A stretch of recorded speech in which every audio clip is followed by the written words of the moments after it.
Welcome to Indie Business Radio for Monday, November 2nd, 2009. I'm your host, Donna Maria, and you have arrived at the one place where we empower you to enjoy your life, build your business, and have your way. Today's show is supported by themediaisyou.com, media and new technology training designed especially for small and independent business owners.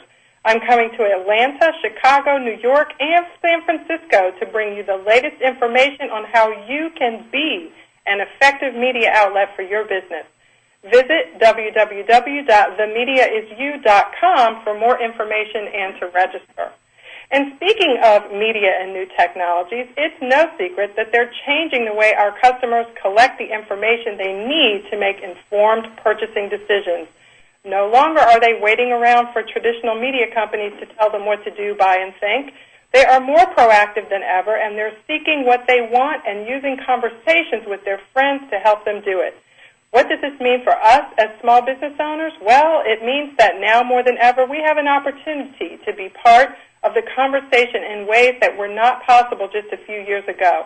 And there's no shortage of information to help us do that. In fact, there's so much information that it can be overwhelming. Enter a book called Social Media Marketing for Dummies by Shiv Singh, our guest on today's show.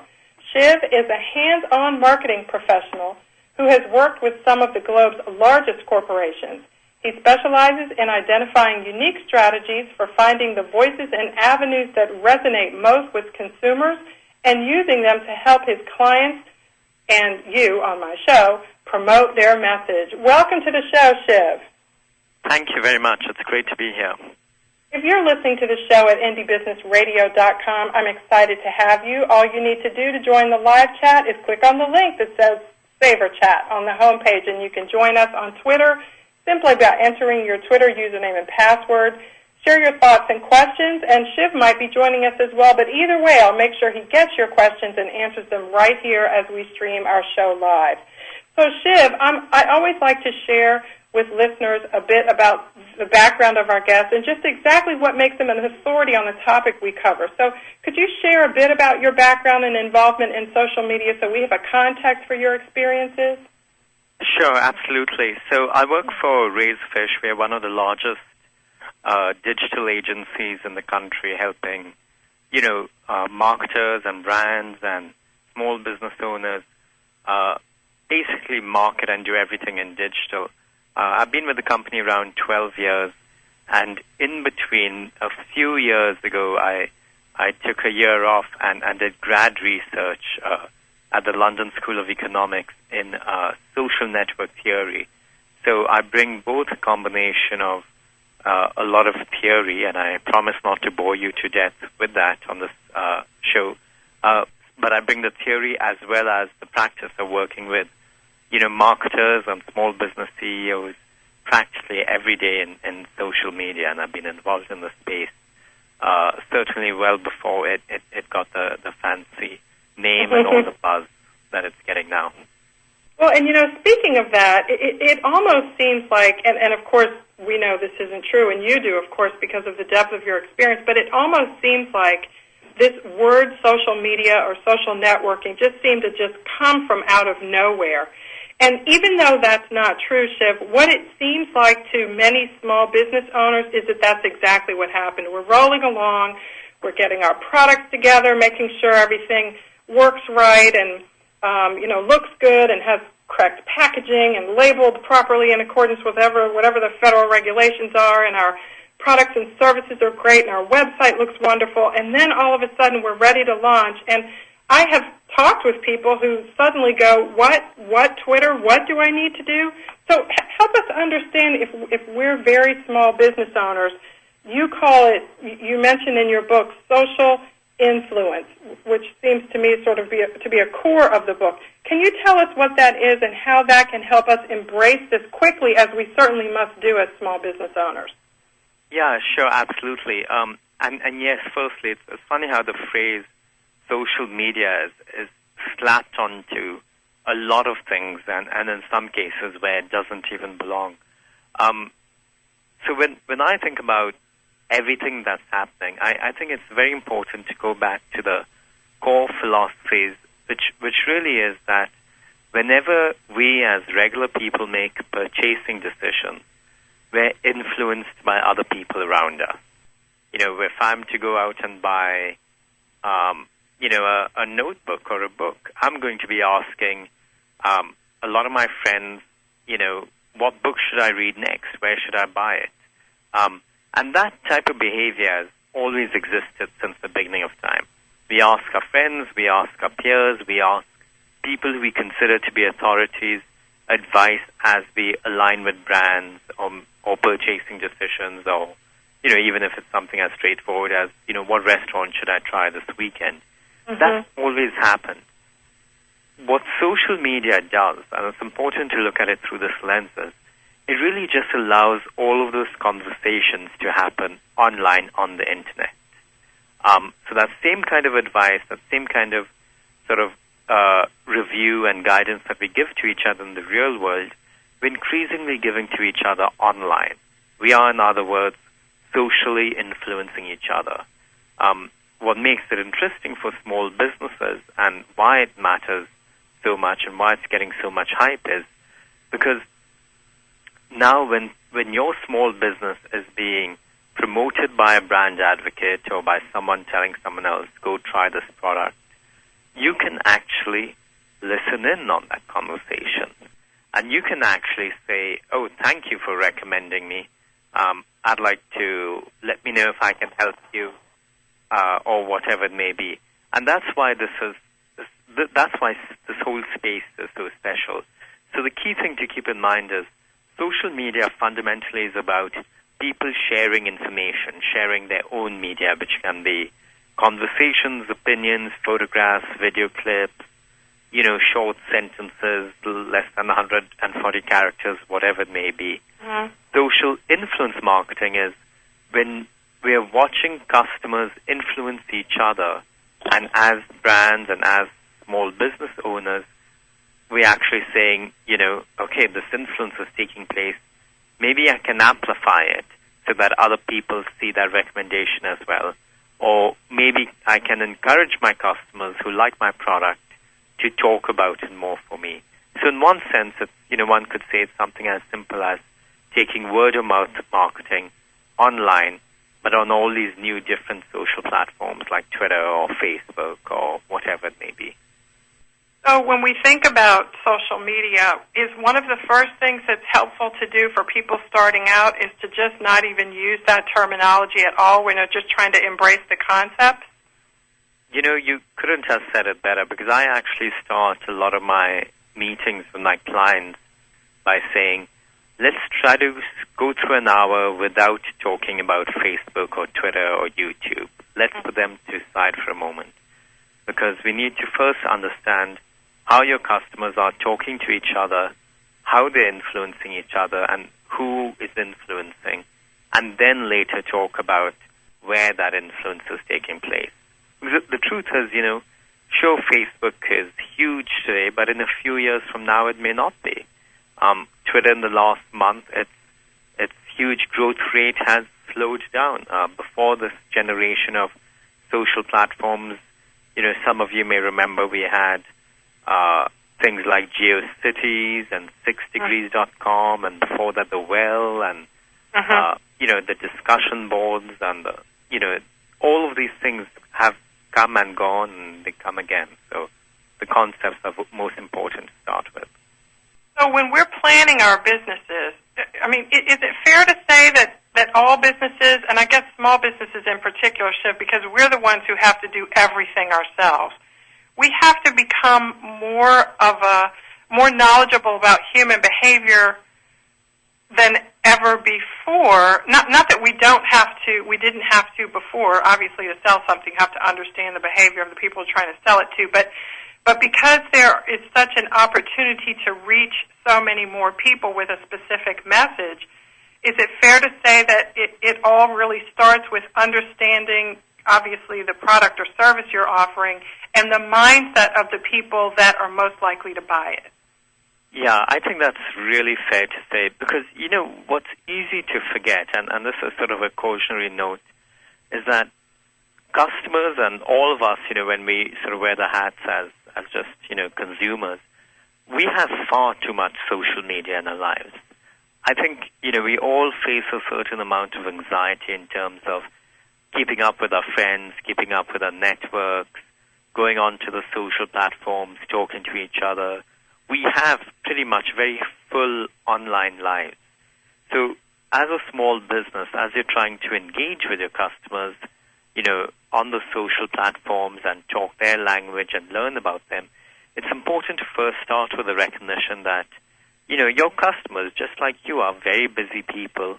You need to know whether there's room in their lives for you to have a voice and start talking to them, in ways that you haven't been doing already, especially around the social platforms.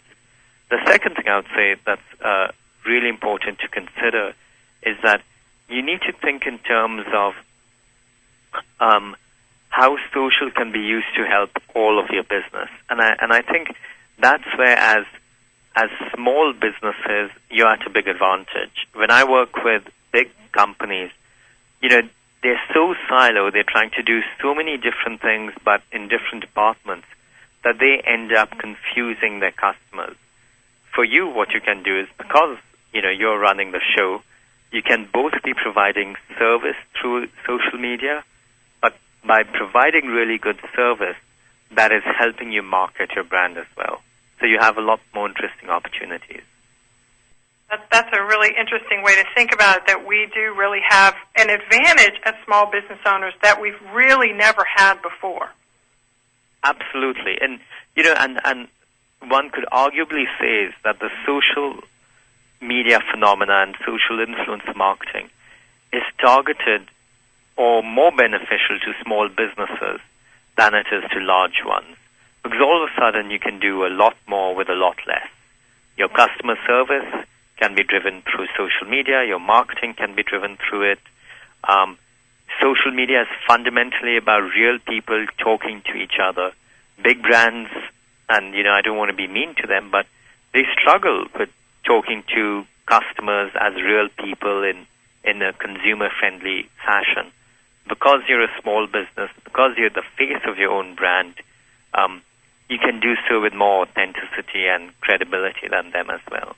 Yeah, that's a really good point, too. I guess they're just not that used to it. But we, on the other hand, we're out there every day. We're at the trade show or the craft show or the grocery store, chatting it up with the teller or at the bank who we can give a business card to and establish a face for ourselves. And then, so with social media, we can take that conversation online and amplify it from there. Is that kind of what you mean? Absolutely. You can amplify it, and you can also see the conversations that your customers are having and amplify those too. Right. It works both ways. So let's say we've got a product line or we've got our services ready and we're ready to go. One of the things, of course, that we're talking about here is influence. And small business owners, as you probably know, working with businesses of all sizes, are more likely to be a little bit intimidated by that idea that we can be influencers. After all, many of us are stay-at-home moms. We're just starting a business for the first time. We may have never had a job before where we're considered an influencer, and suddenly we have this opportunity. Can you share with us a little bit some of the tips that you have developed over the years working with businesses to help us to fully embrace this power that we now have? Sure, absolutely. So first and foremost, I would say, as a small business owner, and just as a woman in a household with friends, with networks, professional and personal, you're already much more of an influencer than you probably realize. So, don't feel all of a sudden you have a lot different pressure on you. The other thing I would say is that just the way you influence people in the real world, you can do so online now. And the most important tips that I can offer are, you need to do so with authenticity. You need to do so in your own voice because people care to hear about you. You need to do so in places where your customers are participating. You need to do so only when you have the permission from them to influence. You need to recognize that, for your customers, they're being influenced by a lot of different people and in a lot of different places. But the good news is, and this is actually really important, is that in this day and age, most people are losing faith in big brands. And that's because of this whole economic downturn. We know for a fact that trust in big brands have declined considerably.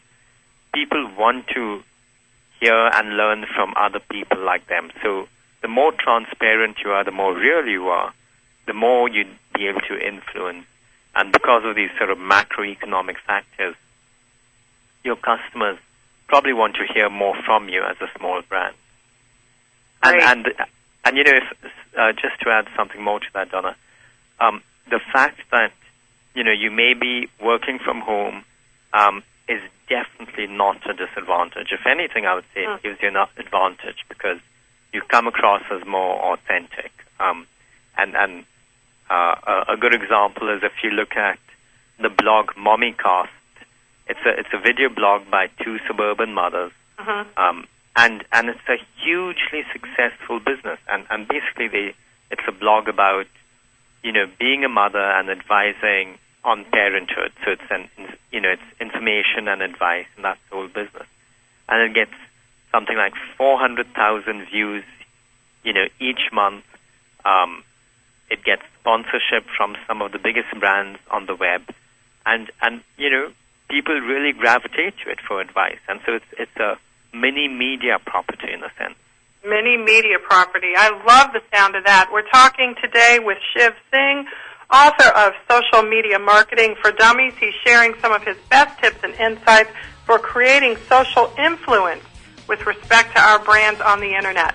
We'll be right back after a short break. This is Indie Business Radio. Don't touch that mouse.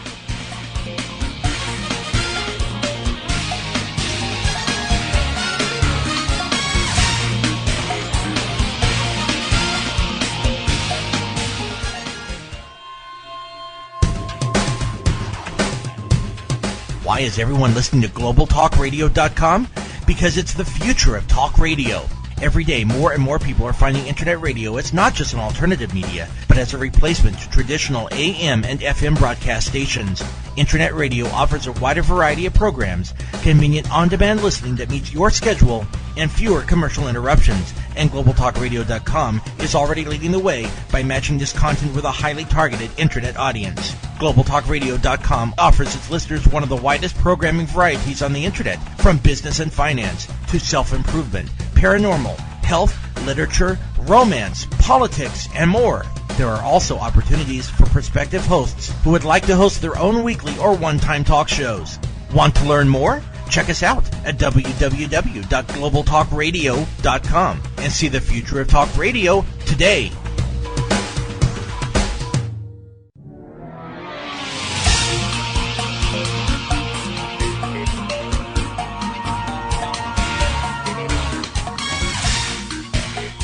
Welcome back to Indie Business Radio. I'm here this afternoon with my guest, Shiv Singh, author of Social Media Marketing for Dummies. This is a great book. I encourage you to check it out. Of course, the Dummies series are all about making everything easier. But there's a lot of really wonderful information in this book. And by the way, it's divided into several chapters, so you can kind of pick and choose what you want to go into first. It's not like you get all 200 pages and you feel like you have to swallow it all at one time, because you don't. It's nicely broken down, and we thank our guest, Shiv, for that. So, Shiv, today we're talking about using influence. In the first part of the show, we talked a bit about what that means exactly. One of the things that you focus on in your book is how our website needs to kind of be a hub for us that essentially encourages our visitors to visit it and then go someplace else to connect with us in other social marketing and networking areas. Can you help us understand how, in the long run, something like that benefits our business, when ultimately what it means is they come to a website where my products are and my shopping cart is, and the first thing they see on the home page is visit me on Twitter or check out my Facebook page, where there is no shopping cart? Sure. So there are a couple of things there. When I talk about that, one of the points I'm really trying to impress upon the reader is that because, the customers don't trust the brand so blindly as they once did, they're always looking for external validation from other experts, independent experts, so if it's a car purchase in Edmonds, or if it's a restaurant decision, then it's from, someone who's written a restaurant review. So they're always looking for those third-party experts, or they're looking for people like themselves in similar situations who've made that decision and bought that product. So when I talk about that the website should just be a hub, what I'm increasingly saying is also on your website, link off to those experts, link off to those social influencers. So when a customer is going through that purchasing decision, they're not just hearing from you and what your message is about the product, because trust me, they won't believe it as much as you'd like them to. But as soon as they hear a third party say that too, then their trust in you just triples. So that's the first piece, that your website can't be this siloed brand temple in a sense, but it needs to be a way for people to learn about you, about your product, from other people as well, other influencers. So that's the first piece. The second thing is, as you think about a philosophy like this, it's always good to recognize that if you're a company or a small business with a very successful product, then there's nothing better than having the customers do the selling for you. And the way you can do that is by having your customers come together as advocates on your Facebook page, and be fans of your brand on Facebook. And then as soon as you have that, there's no cheaper way of marketing your product than by pointing potential customers to these happy, loyal ones. And now you may have a place for them, which is that Facebook page. Now, here's the one caveat for that. I do hear the concern that's often raised, but what about my shopping cart? What about a distraction and then people not coming back to the shopping cart? And that's where I say there are a couple of different strategies that you need to deploy. One is you need to allow for the third-party influence, whether it's experts or from social influencers. Mm-hmm. You need to connect your prospective customers with your brand advocates and your loyal customers, and that you do on the places like a Facebook fan page. You have to have enough faith that they will come back to you, that they will come back and make that purchase. Because we've looked at the research, and they do. In fact, they come back in bigger numbers because it serves as such a strong validation point. Having said that, there's another alternative, which is if you do have a shopping cart, you can now actually sell products from within Facebook itself. Mm-hmm. So if you're driving people to a Facebook fan page where they're seeing all your existing brand advocates and loyal customers talk about your product, from that page itself, they can actually make a purchase. So you're not taking them away from the shopping cart. In a sense, you're just putting the shopping cart next to the positive influencers on a place like Facebook where they're spending more time in any case. So in fact, what it means sometimes is you can spend less money on your website now. Yeah, well, that was full of helpful information. I want to go back to the beginning and ask you this. Does the concern that I've expressed, that people sort of are fearful of creating these other places where people go where their shopping cart is not, is that in part, Shiv, based on the false conclusion that people are at their website to make a purchase in the first place? In other words, do you see what I'm asking? It's like I've got these people at my website.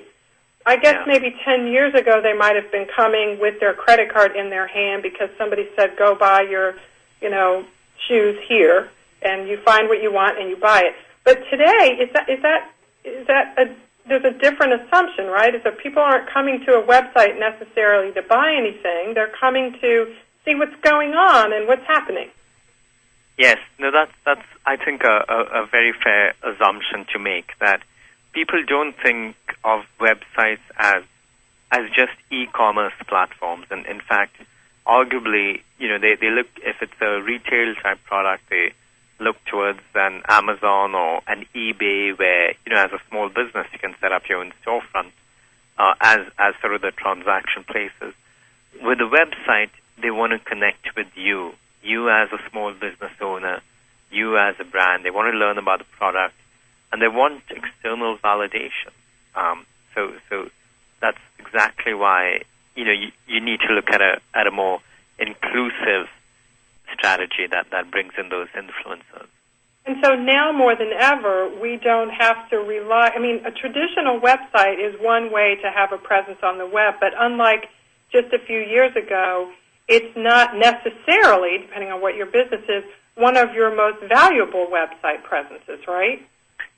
Yes, and that's a critical question to ask yourself, is how much does your website matter? If Facebook has 200 million users and you have the opportunity to build a very strong fan base on Facebook, and trust me, those pages are much easier to create than a website, and that too, especially as a small business, why invest so many dollars on the website when you can on the social platform?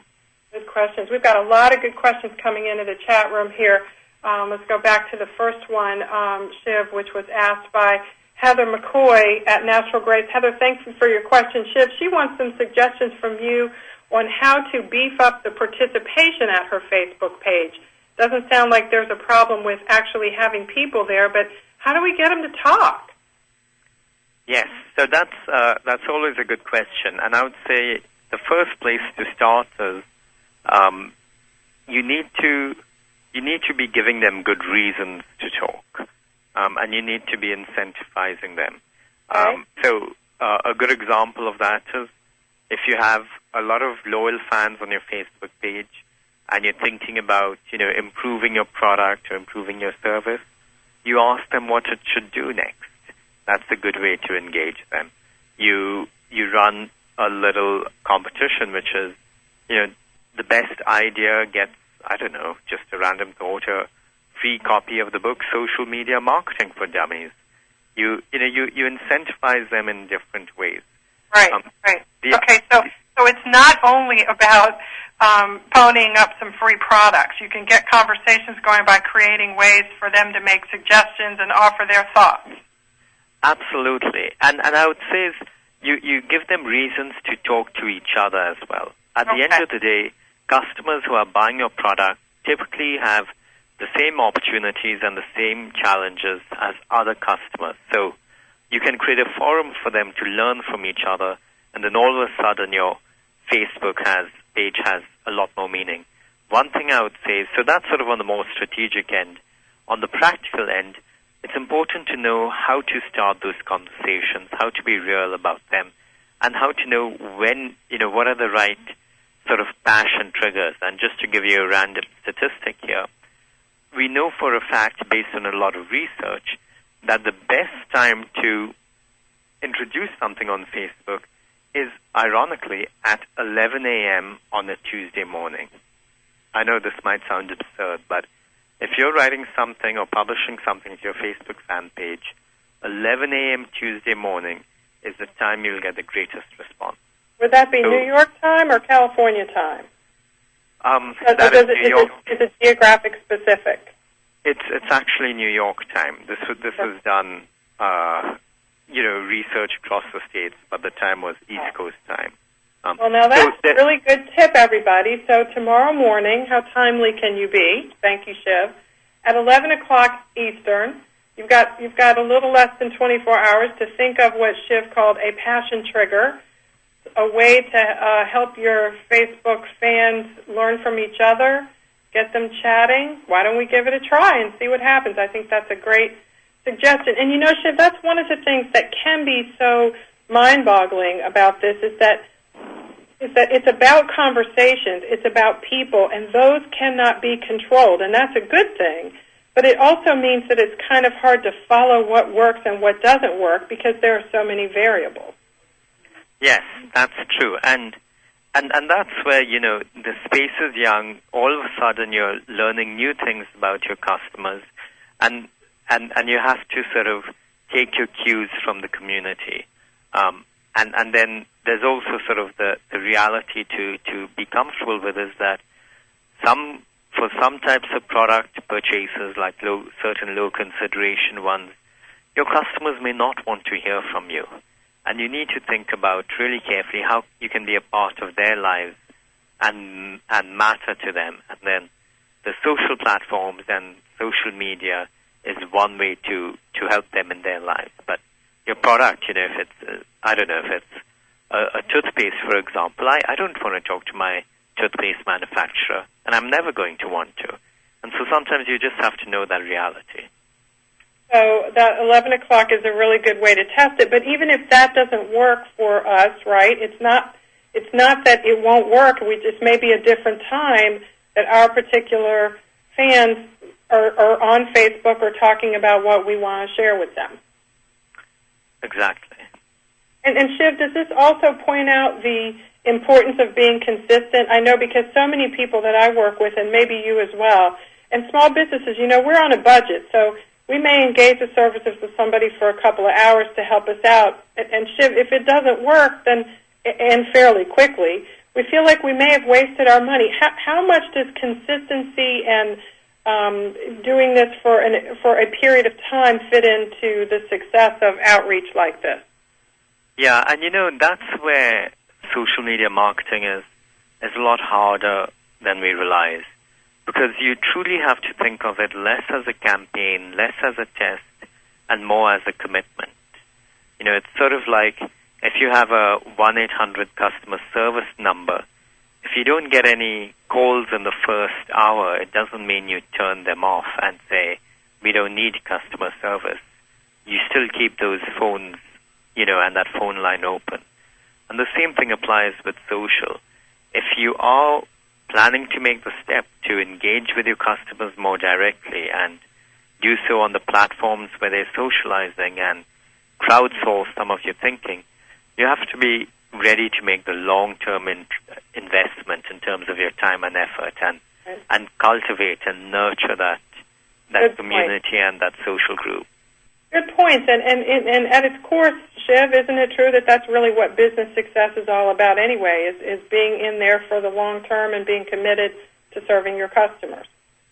Yes, that's very true. It's sort of funny. That's such a basic insight, but it gets forgotten so often. But it's good that we get to have this reminder from you, though, because I think what you are saying really ties together what we already know. We know we need to be committed, but using social media to do that is different from the way it used to be done. So that you're tying some bows on some things here on our show, and I certainly appreciate it, and I know my listeners do too. We're going to come back and pick Shiv's brain for a little bit longer. We've got some questions in the chat room. I'm listening to you, and I'm going to get to those as soon as we come back from our break. This is Indie Business Radio. I'm your host, Donna Maria. We'll be right back.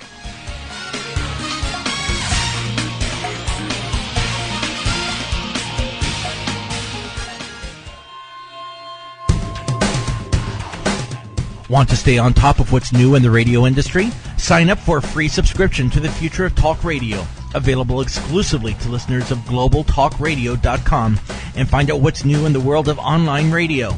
Listeners can find out about new shows and special guests.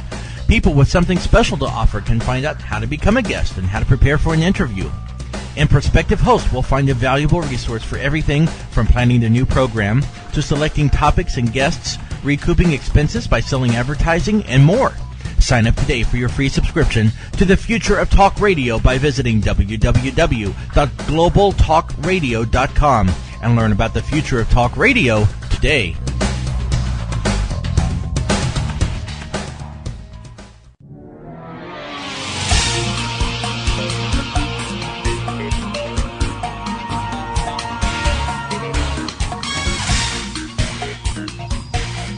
Welcome back to Indie Business Radio. My guest today is Shiv Singh, the author of Social Media Marketing for Dummies, and he's doing a fantastic job of breaking down a lot of the nuances associated with using digital technologies, new technologies to reach our customers.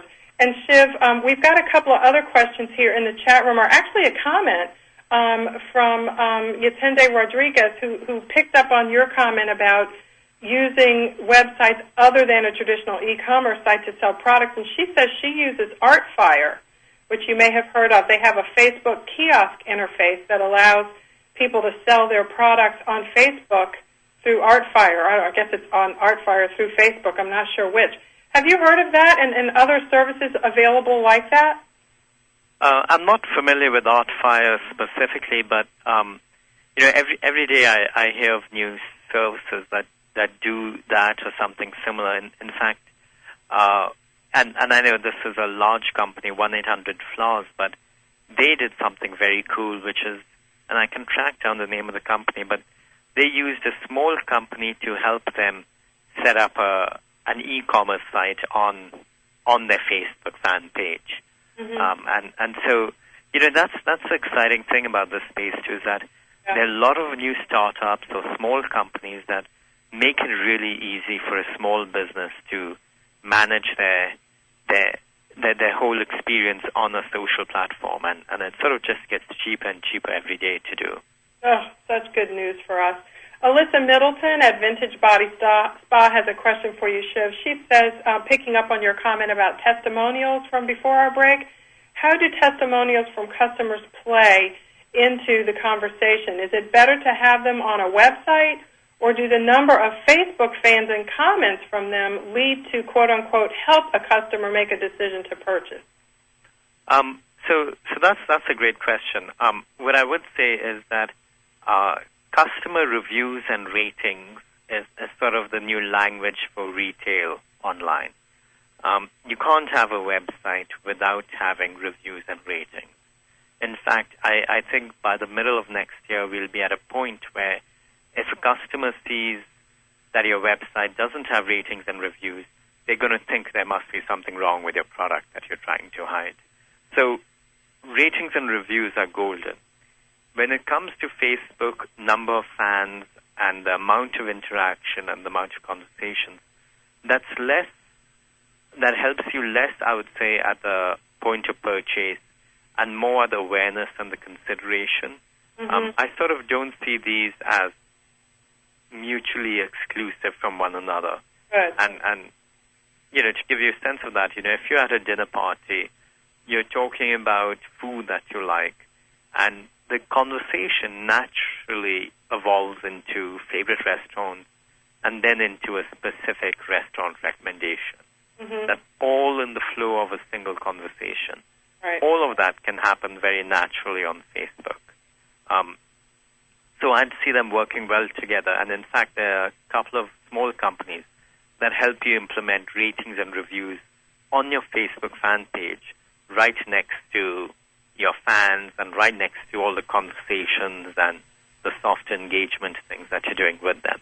Excellent. Do you know the name of any company, not asking for an endorsement, but just for information purposes? Do you refer us to anybody that does that?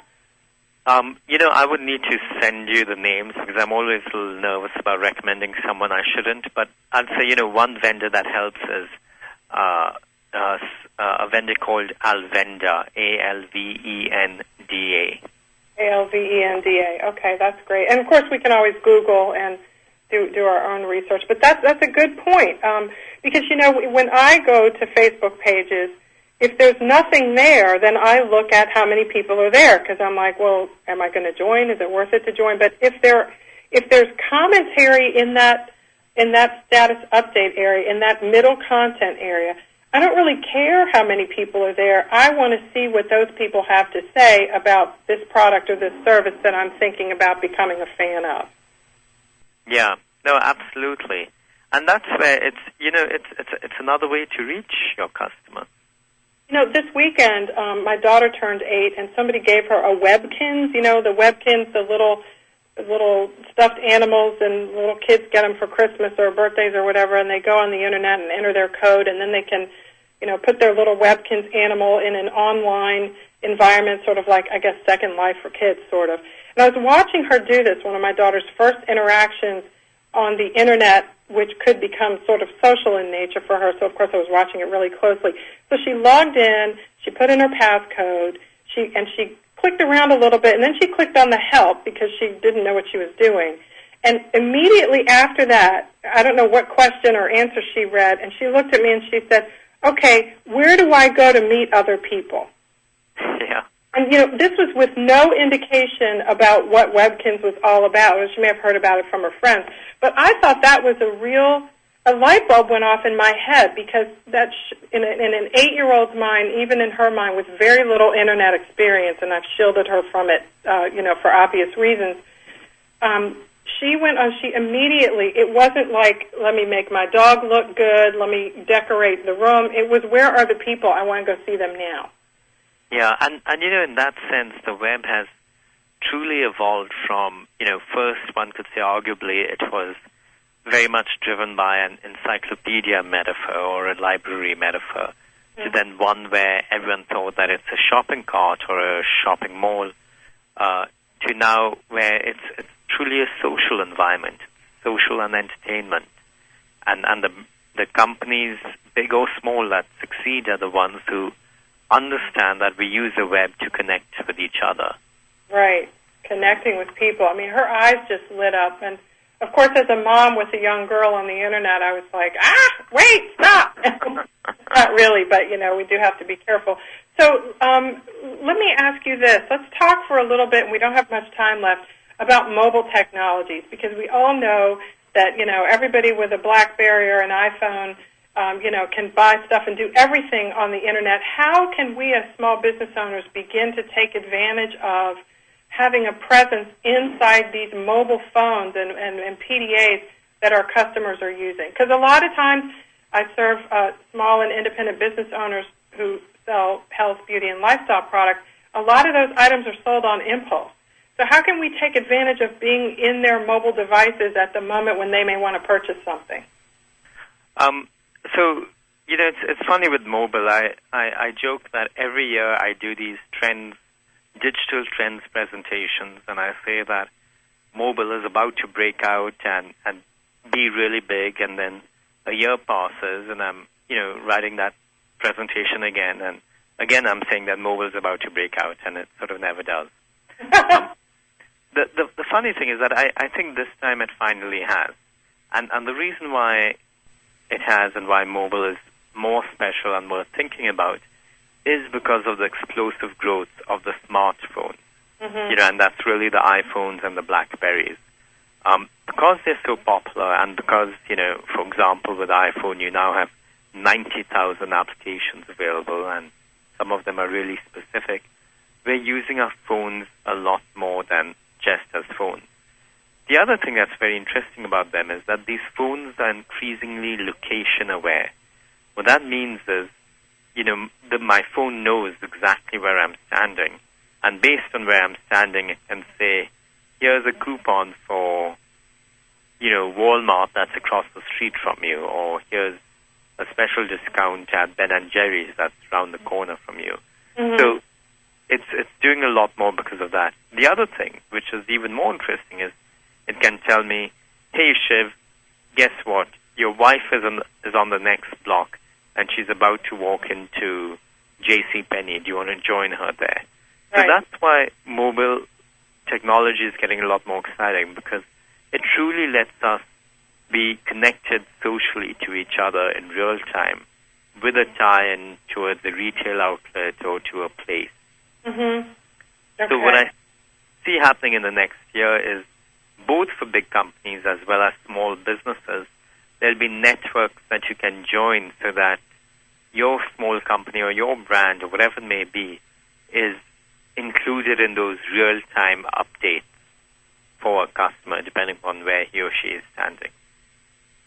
Right. Okay. So, and this is a very fast-moving area. Of course, iPhone apps are just amazing at creating buying opportunities. I think of apps like Urban Spoon, where you can be standing anywhere in a city in the world or in a major city and find a restaurant where you can eat within, footsteps away from you. Amazing. Exactly. Yeah, no, it's really changing every day. So as small business owners, Shiv, years ago it was, create a product or service, make it the best it can be, put it out there, and you'll be able to sell it. And so now there's a lot. I won't say it's a lot more to it. It's just different. It's easier in a lot of ways. Would you say, Shiv, that it's easier for those of us who embrace the idea easily and quickly that we need to sort of be our brand and embody our brand in many ways? You know, I would say it's easier and more exciting and more thrilling. Yeah. Firstly, if you have a good product. Okay, let's go back to that then, because, you know, small business owners, we're getting a lot of things out there on a shoestring budget. So what have you seen very small businesses do to, make the most of that so that, I guess, the resources that have to be invested in learning how to use the online technologies can be maximized? Yeah, so I think what it comes down to is identifying that product or service that your customers really, really need. A lot of companies that have big budgets make lousy products. They try to get it to do too many things. So this might sound strange to say, but I think the fact that you're on a shoestring budget gives you a lot more discipline and the opportunity to create a better product. The other thing it does that I think really helps is that you can't spend, lots of money on doing customer research or focus groups. So you really need the help of your customers to tell you what should be in that product or what it should look like or how it should feel. And that's where social media helps, because you can depend on your customers for that advice and guidance as well. So, and in that sense, I sort of feel that all of a sudden your customer base and the community can become employees in your business. And that, to me, is the big advantage of social media. Yeah, it's amazing how that's happening. And I guess most of us can sort of look to our own behavior as well. When we buy a new pair of shoes or when we order a pizza and get really good service, what do we do? I know I went to a new restaurant with my husband not too long ago, and the manager, the concierge, was a wonderful guy who was giving us great service because he knew it was our first time there. And don't you know, he grabbed my iPhone and went to the App Store, of course with my permission, and downloaded Urban Spoon and taught me how to share about his restaurant. Oh, that's great. I mean, it was great because I was learning something new, and I had discovered a restaurant that I'd never heard of before, and it was fantastic. And there he was, helping me promote him. Yeah, and you probably think of him as a friend now, just the way that whole interaction was. I absolutely do, and I absolutely do. For a couple of other reasons, he was very kind to us, and even offered to deliver our food because the restaurant's far away, but he lives near us. Really nice. But that's the kind of person who, if I stumble across their fan page, I'm all over that because I want to help people like me make good restaurant dining decisions. And so is that a big thing for us to do, Shiv, is to start by assuming that if one customer enjoys it, there are millions of other ones out there who do as well. And so we can be assured that if we encourage that one person to help share their positive experience, that's going to be duplicated for us. Because a lot of small business owners are kind of shy about that. It's like, I don't want to be braggadocious. If someone says the product was good in a private email, what do I do? Send them a message saying, hey, can you broadcast this on my fan page, please? Yeah, and that's sort of, I think that's where a cultural shift has happened in a sense, in that we as customers are more comfortable with ourselves being used as sort of advocates for a brand. And like if a small business owner reached out to me saying, you told me you loved my product, can I mention you on my Facebook fan page, or better still, can you come and leave a note about why? I'd be happy to do that. Right. I'd be happy to do that because that small business owner reached out to me directly versus me getting a template email or letter or something like that. So, that shift is happening. We're engaging more with our brands and with the products we use, and because we're engaging more and demanding of them, we're willing to give them more as well. Right.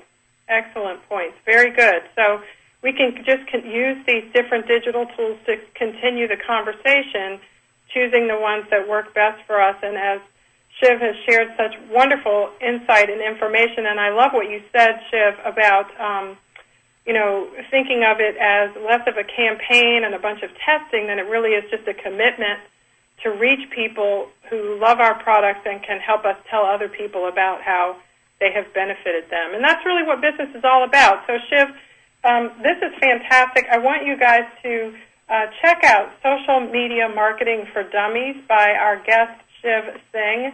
And, Shiv, tell us about your website. Where can we go to interact with you? Do you have a fan page? I actually do for my book, and I just set it up. But it's if you just search for Social Media Marketing for Dummies on Facebook, you'll come across it, and I hope to continue the conversation there with everyone. And of course on my blog as well, goingsocialnow.com. That's goingsocialnow.com, and my Twitter ID is @ShivSingh. Okay, great. Well, I'm a fan right now here. I found the book. That was easy. So this is great. I'll be reading about all the other great things people are saying. Of course, I'm going to leave my own evangelistic comment, Shiv. So this is wonderful. Shiv, tell me this. We have like 30 seconds left. How do you keep track of all these websites? I can't. It is a lot, and that's the honest truth, and I sort of shouldn't have said that on live radio maybe.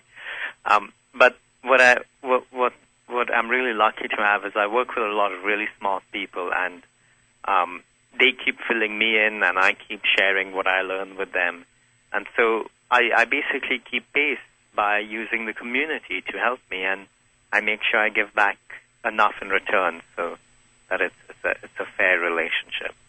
Well, in my case, it's within my company, but also online too. Well, I'm glad you said that, because it's encouraging to know that once we do get communities involved, we don't have to do all of it ourselves. We're driving the train, but we don't always have to be, turning every knob and pushing every pedal. So that's encouraging. I'm glad you said that live on the radio, because small business owners need to know that even though it may look easy for people like you who have a lot of experience, it's still a challenge, and that's comforting, Shiv, for people who are just starting out or are wearing all the hats in their business. So thank you for that authenticity. You said it was necessary, and you're ponying up and walking the talk right here, and we appreciate that. Great, thank you. Shiv Singh, author of Social Media Marketing for Dummies. I've had such a great time on this show. Wonderful questions from the chat room. Thanks, Shiv, for joining. Thanks, everyone in the chat room, for joining. I'll be here next week with another great show. Check out indiebusinessradio.com to find out who my next guests are. I've got some shows lined up all the way through the end of the year, and I'm really excited. My engineer's telling me I have to go, so I got to go. I'll see you next week on Indie Business Radio. In the meantime, enjoy your life, build your business, and have your way.